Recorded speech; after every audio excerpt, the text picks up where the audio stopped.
સીતારામ, કેમ છો બધા મજામાં? સીતારામ, કેમ છો બધા મજામાં?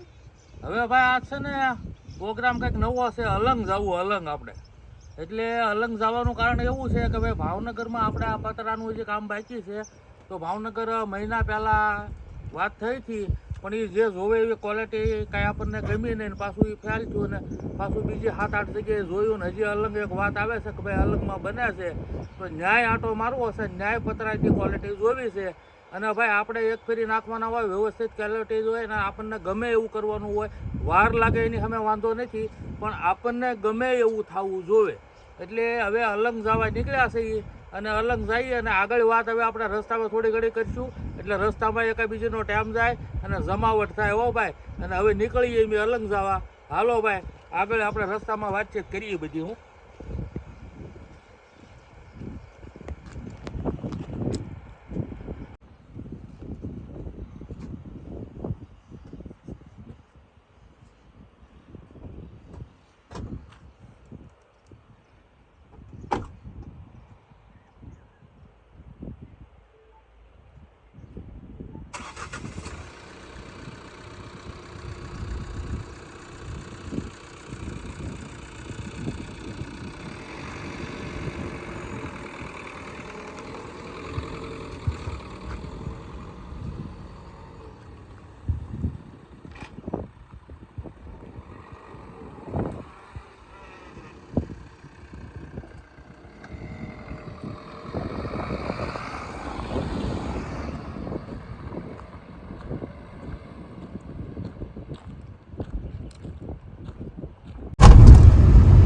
આપણે છે ને ભાઈ બોરડીથી નીકળ્યા 5 કિલોમીટર હાલી ગયા એટલે ભાઈ પહેલું ગામ આવી ગયું છે ટાણા, અને ટાણા થઈને જવાનું છે આપણે. આ ટાણા, જો ટાણામાં એન્ટર થઈ ગયા આપણે, અને આગળ મારુતિ ઇમ્પેક્સ ના બિલ્ડિંગ છે, હીરાના કારખાના, જમાવટ. હો ભાઈ,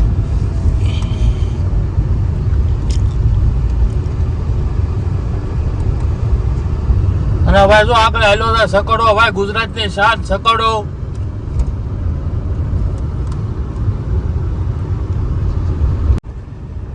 હવે ભાઈ જો ટાણા બસ સ્ટેન્ડ પાસે પહોંચ્યા, અને અહીંયા આપણે વાડી લીધી ને ત્યારે ક્યારેક ટિફિન લઈને નું આવ્યો આથી, તો પછી અહીંયા આપણે છે ને બપોરે દાળ ભાત શાક ઊંધિયું પૂરી જમાવટ. હો ભાઈ અહીંયા મળે, એટલે જમી લેતા અહીંયા બપોરે ક્યારેક કપાણ હોય ત્યારે.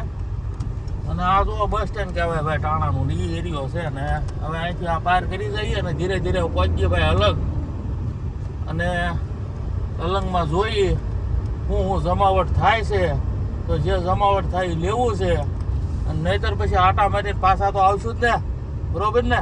આમ હોવું જોઈએ ભાઈ.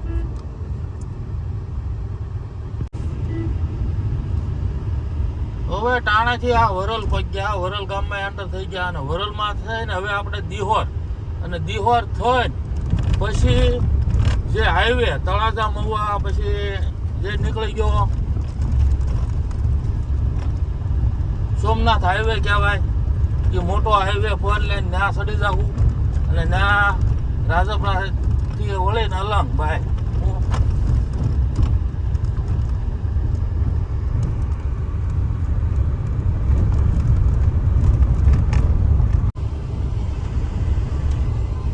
લોકો ભાઈ હવે દિહોર આવી ગયું, દિહોર એન્ટર થઈ ગયા, દિહોરમાં જઈએ છીએ, અને હવે સીધો આપણે આવશે હાઈવે, એટલે હાઈવે ચડી જવું ભાઈ. દિહોરે જમાવટ છે, હું જોઉં છે ને. હા હા,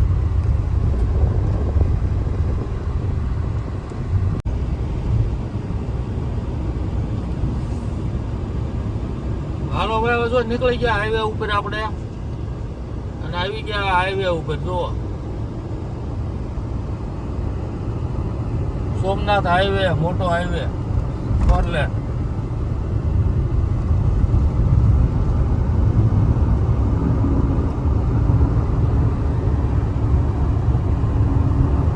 હવે છે ને ભાઈ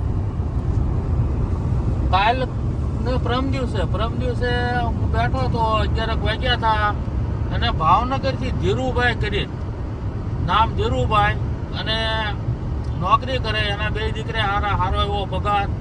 હવે એ સબસ્ક્રાઈબર આપણા વિડીયો જોવે રેગ્યુલર, એટલે આવ્યા હતા, મળ્યા, બેઠા,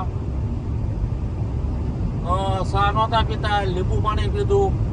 અને પછી ભાઈ અમે એવું એને અહીંયા આપણે તળાજા ડિસ્ટ્રિક્ટમાં કાંઈક એને જમીન લીધી છે. અને ગયા વર્ષે આંબા વાવ્યા, પછી નાળિયેરી વાવી, આ બધી વાત થઈ. પછી પશુ પંખીની વાત થતી. બેઠા 2 કલાક બેઠા, પણ ટાઈમ ક્યાં વયો ગયો એ ખબર ન રહી. અને મારે ભાઈ સબસ્ક્રાઈબર મને મળવા આવ્યા હતા, મારે 2 સકલીના માળા આપવાના હતા, પણ એ ભૂલાઈ ગયું. કંઈ ફોટો ન પાડ્યો, કારણ કે વાતમાં એટલી મોજ જ એટલી આવી. અને ભાઈ સારો એવો પગાર ધરાવે ને સારી એવી નોકરી અને સારી એવી કમાણી કરે, તોય સિમ્પલ અને સાદું જીવન. ઘરે સાદી રહેણી કહેણી, સાદું જમવાનું. અને આ જો હવે એમ કે ભાઈ એને 4 વર્ષ નોકરીના રહ્યા છે, તો 4 વર્ષ પછી એને વાડીએ અને વાડીનું જીવન જીવવું છે. એ લોકો ભાઈ આ ધીરુભાઈ મને મળવા આવ્યા હતા, ને અમને એવો ખ્યાલ ન રહ્યો કે ભાઈ ટાઈમ ક્યાં વયો ગયો. એટલી વાતમાં જમાવટ થઈ. પણ આવું છે. અને માણસ અત્યારે રીતે સાદું જીવન જીવવા પસંદ કરે છે ભાઈ. અને અમુક જગ્યાએ તો આપણે બેઠક ના હોય, એટલી જિંદગી વચ્ચે કંઈક બેઠક હોય ત્યાં ખબર તો હોય. હવે અમુક અનુભવ એવા થયેલા ને કે બેઠા હોય એટલે હું આનું આમ છે, ઓલાનું આમ છે, ઓલાનું આમ થઈ જવાનું, ઓલા પણ આમ થયું, ઓલા પણ આમ થયું, એટલે નબળી વાત જ હાલતી હોય. હવે જીવનમાં આવી એવી વાતો કરી બે, પછી ત્યાં તમે જો એમ જઈને બોલો ને અને સારી વાત જરાક લાવો કે ભાઈ ફલાણી જગ્યાએ સપ્તાહ આયોજન બહુ સારું હતું, તો એ ભાઈને મેળ ન આવે. પછી તમે એમ કહો ભાઈ ફલાણી જગ્યાએ ભાઈ માંડવો માતાજીને ઓલા ભાઈએ લગ્ન બહુ સારા કર્યા હો, તો એ ભાઈને મેળ ન આવે. તો એલા ભાઈ જે એ કરે એ વસ્તુ સારી. આ જે પછી સમય હોય ત્યારે એ બધું સારું રહે, જળવાઈ રહે. અને 4 વ્હીલમાં જેમ કે હાલો અહીંયા જવું 5 માણસ હારે આવતા હોય, પણ આવો સ્વભાવ રાખે અને આવી રહેણી કહેણી હોય એટલે માણસો બેસતા ઓછા થઈ જાય. કારણ કે બેહે અને વાતચીત એને કરે તો કાંઈક નબળું સાંભળવું પડે. તો સારા માણસો છે એ સાંભળવું ન હોય એટલે એને અરે ભાઈ સબરમાં આ. પછી એવો જ સમય એક દિવસ આવે કે જ્યારે એને જરૂર હોય, માણસોની મદદની જરૂર હોય. અને મદદ તો કાંઈ નહીં, પણ ખાલી હારે આવીને બેહેન કેમ છો એમ કહેવાવાળા માણસની જરૂર હોય, પણ તોય એ ટાઈમે માણસ ન હોય. આવા આપણને અનુભવ થયેલા. એટલે ભાઈ જીવનમાં સારી વાત, સારું કાર્ય અને સારું, અને જે ઉંમર પ્રમાણે જે થતું હોય અને ટાઈમે જે કરો તો મજા આવે ભાઈ.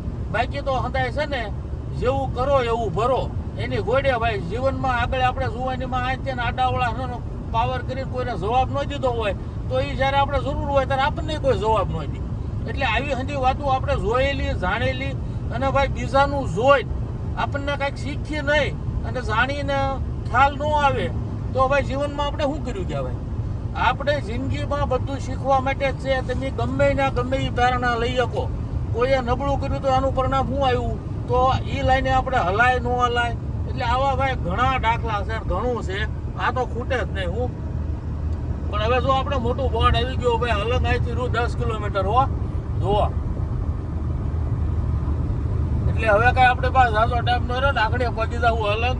અને અલંગમાં કંઈક એવું નવું બતાવશું તમને અને જોવાની મજા આવશે. અને જોઈ વિડીયોમાં બનાવી રહેજો એટલે આવશે મજા ભાઈ. હું અને આપણે મજા કરવા નીકળ્યા છે, ખરીદી થાય અને મજા કરશું ભાઈ. તો હવે અલંગથી મેન ધક્કા જે કહેવાય ને પ્લેટફોર્મ જે સ્ટીમરનો આવીને ધકે તોડે એ જગ્યાએ પહોંચ્યા. આપણે કાંઈ કામ નહોતું, પણ હવે આપણે અહીંયા ફરવા અને ભાઈ તમને બતાવવા માટે કે ભાઈ જો આ દરિયામાં જો તોડે એ સ્ટીમરનો ધક્કા લાગેલી છે અને આ તોડે છે. આ જગ્યાએ આપણે ખાલી જોવા અને ઘણા વર્ષ પહેલાં આવ્યા હતા એમ શું કે આટો મારવા જઈએ. બાકી પતરાવાળાનું કામ તો આપણે ત્યાં આગળ જોતા હોય, એક બે જગ્યાએ પૂછતા હોય, હવે ફાઇનલ કરતા જઈએ. એટલે અહીંયા ખાસ આપણા આ તોડે છે એ જોવા માટે આવ્યા છે અને આટો મારીએ અને જોઈએ એમ.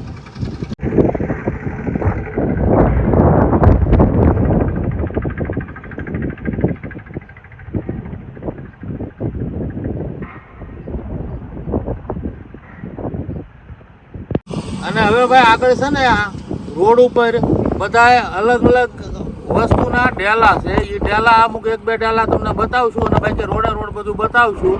એટલે જોજો, મજા આવશે ભાઈ. હું મજા આવે છે બધી વસ્તુ જોવાની. આ ભાગેથી કાંઈક સારું લાગશે તો લેશું. હવે ભાઈ જો આપણે જે પહેલા ગયા હતા ને એને ધક્કો કહેવાય અને ન્યાય સ્ટીમરું તૂટે અને આ આપણે ખાડા કહેવાય. અહીંયા બધી વસ્તુ મળે. હવે અલગ અલગ બધું હોય. અહીંયા ફર્નિચર હોય, સ્ટીલના વાસણ હોય, પછી કાચના વાસણ હોય, આ બધા અલગ અલગ. અને પાઇપ હોય, લોખંડ હોય, મોટરું હોય, કોયલું હોય, આ બધું આ છે ને માર્કેટમાં બધું મળે. જે તમે જુઓ તો બધાના અલગ અલગ ડેલા હોય. આપણે સ્ટીલના ડેલામાં અત્યારે થઈ જે ભાઈ નામ છે ગજાનન ટેડર્સ અને ત્યાં સહી ત્યાં જોવે છે એટલે આમાં કઈ કામનું હોય તો એ લે અને મજા આવે. હું આમાં કઈક હોય તો અહીંથી એમ થાય કે ભાઈ અલગ આવ્યા ને કઈક લીધું હતું એમ એટલે આ જોવે છે એને ગમે તો કઈક લે બરોબર. અને આ ભાઈ જો એ આપણે ગજાનન ટેડર્સ ખાતે બેઠા છે અને ભાઈ ઘણી સ્ટીલની વસ્તુ છે અને આ બધી છે ને જહાજમાંથી નીકળેલી વસ્તુ અને પ્યોર સ્ટીલ આવે, સારું આવે આ. અને ગમે એ વાત આપણે અને અત્યારે તો ભાઈ માર્કેટમાં જો જે પ્લાય હોય એનું બનાવીને ફર્નિચર વેચાય છે, લોકલે વેચાય છે, બધું વેચાય છે અને જહાજનું વેચાય છે. એટલે માર્કેટ આ અલંગનું થઈ ગયું બહુ મોટું અને અલંગમાં અત્યારે આ છે ને બહુ જમાવટ છે અને મજા આવે એવું. એટલે આપણે તો પતરાનું કામ હતું ને પણ આ આરવાર બધું કરીએ છીએ. અને આપણે ભાઈ એક છે ને અલંગમાંથી રેગ્યુલર કોમેન્ટ કરે છે ભાઈ, એનું નામ છે ભાઈ ભરત સુડાસમા. હવે ભાઈ અમે તમારા અલંગમાં છે હો ભાઈ, મોજ કરીએ ભાઈ. હું હા જો ભાઈ અલગ અલગ ખાટા અને હવે આપણે નીકળ્યા છે રિટર્ન. અને આ બધું એમાં એક કાચની આઈટમ વાળાને ઊભા રહ્યા અને એક સ્ટીલ વાળાને ઊભા રહ્યા. અલગ અલગ બધું જોયું અને આ જો ફર્નિચરનું આવ્યું સોફા ને બધું. આ લાકડાની પટ્ટીઓ લાકડું ને એવું હોય. આ બધું અલગ અલગ આ રીતનું હોય ભાઈ. હવે ભાઈ જો અલંગમાં બધે ફર્યા અને પતરાનો ઓર્ડર ફાઇનલ કરી નાખ્યો અને ભાઈ આનંદ આવ્યો બધે. હવે ભાઈ છેલ્લે 3 વાગ્યા છે જમવા બેઠા છે અને ગુજરાતી થાળી અનલિમિટેડ મેળવી છે અને છે ભાઈ જમવામાં જમાવટ હો. એટલે જમી કાઢવી પછી અહીંથી નીકળીએ ભાઈ અને આવે મોજ હો.